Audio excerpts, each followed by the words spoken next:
This court is now in session. Honorable Judge Payton is presiding.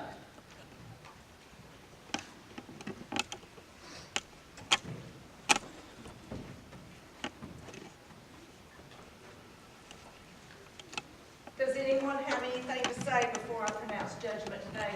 Yes. Clint, it's okay, I got this. It's all right. I'll take care of it. I do, Judge. Jonathan Flanagan and I were the arresting officers when we brought Mr. Walters in here. First off, I want you to know that this man is my dad. And having to arrest him 3 times now has been very difficult. You probably noticed I don't even have his last name. For a long time I had so much hatred. I carried my mother's maiden name because I didn't want to be associated with Walters.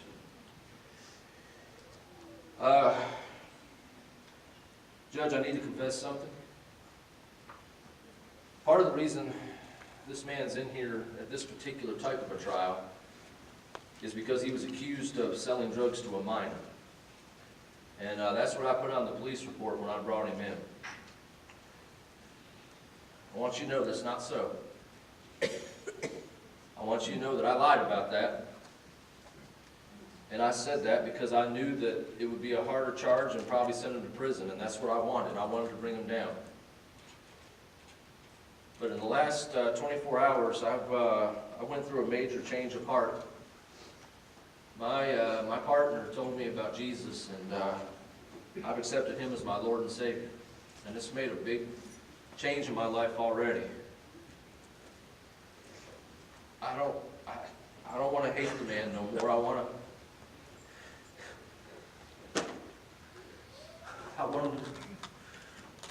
to know him as my dad. Something I've never done before.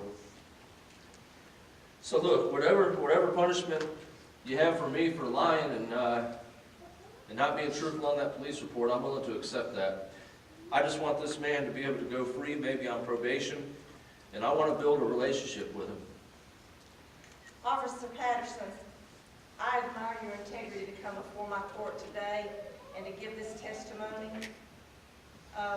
You know, there is so many people out there in our fair city that break the law, steal, kill every day, and they come into this court and they show no remorse whatsoever. And I admire when someone does show remorse. So many people go out there and commit the same crimes over and over and over and over. But however, the evidence that's been presented to this courtroom, I have to find this man guilty of the crimes that he has been accused of. Whoa, wait, I Judge. sentence him, order in my court. I sentence you, sir, to 4 years in the penitentiary. You may have early release if you show good behavior. That will be up to the court at that time. Judge, listen. Give it to me. I I'll go to prison for 4 years. I will find you in contempt of court.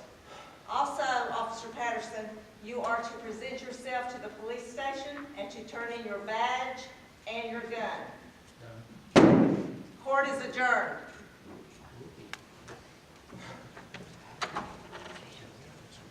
Jonathan, why did she rule that way? I'm the one at fault. I'm the one that lied. Totally the law still has to be fulfilled here on this earth. No matter if we do good or bad, we still have to answer here on this earth. But shouldn't it count for something? I mean, shouldn't my confession count for something on that? That's a false police report. It did, but we don't know what all is in the future up there. We still have to take it on the law that it is. Break the law, we have to do what we're directed for. This just don't seem right to me. I know it's tough. Well, I'm going to go ahead and turn in my equipment here at the end of the lane. And I knew the consequences of me making that confession, but I had to try to make it right so that I could have a chance to renew my relationship with my dad. You have to confess your sins that way that you can forgive others. Clint, thanks for coming out. No problem, sir. Thank you, Shelley. Jonathan. because turning bad too young, you may never lost each other out here, okay? I appreciate that. Now we're brothers in Christ. Yes, we are. So we're not only tied to the police officer, we're tied to the Lord and Savior. All right? Yes, we are. All right. All right, I'm gonna go do this, and I'm gonna ask if I could, maybe visit with my dad before they take him off. I can't leave things unsaid. You know, you take and try to patch it up the best you can, while you still have a chance. All right, thanks, partner. All right. Be good. Hey, Lorraine. Afternoon. So, I guess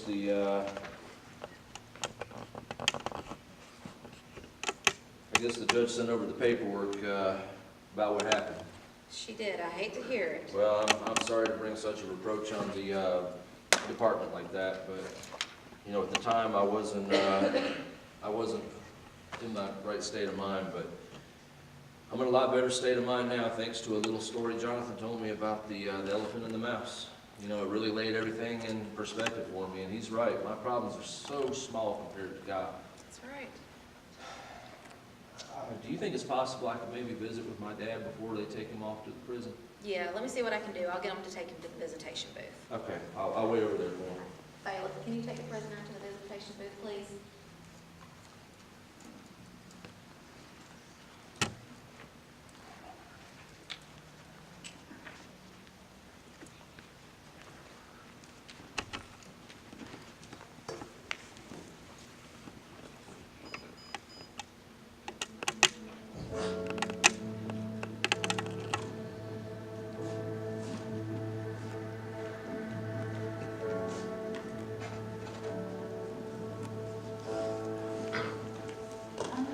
Hey, Dad.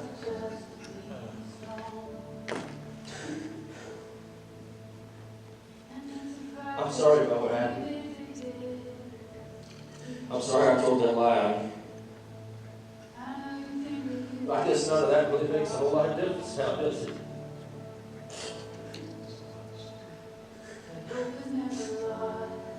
Dad, I just want to know one thing.